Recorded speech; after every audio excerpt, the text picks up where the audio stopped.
Hello everyone, in this video I'm going to demonstrate the scenario of cross-component or cross-project linking between two different RM servers. The main agenda of this case is how to create the relationship between the requirement artifacts for the traceability when the components is located on the different RM server. The prerequisites for this use case is ensure that both RM servers are registered under the same JTS, and the same JTS should also have GC and LDX registered and configured. Here, the RM1 project area and RM2 project area must be configuration management enabled to enable the multi-stream development and artifact reuse for linking the artifacts across the project area. Once after the configuration management enabled, we need to assemble the configuration into global configuration that provide a context for links between the version artifacts across the project areas.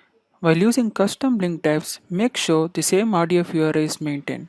Click on Manage Component Properties, Link Types, Satisfaction. The same RDF URI should be maintained across the components in the project area. Let me start demonstrating the scenario.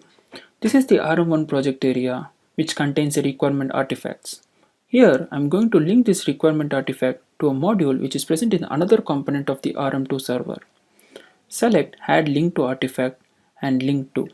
Here you have to select the remote server, and this GC will display all the project areas that is contributed. This is the module which is present in the RM2 server. Select the module and click on OK. Now this requirement artifact links the module which is present in the RM2 server. Now the second scenario is how to link between the module to module artifacts. Open this module, select this requirement artifact. Here I am going to use the custom link types, for example satisfaction. Select Add Link to Artifact. Select Satisfies. This will display all the modules which is present in the RM2 server. For example, select this module, select this requirement artifact and click on OK. Now this requirement artifact is linked to the module artifact which is present in the RM2 server. In order to identify requirements artifact traceability is created successfully or not, navigate to RM2 project area. So this is the requirement artifact which is present in the RM1 server, and this requirement artifact is being linked to this module which is present in the RM2 server.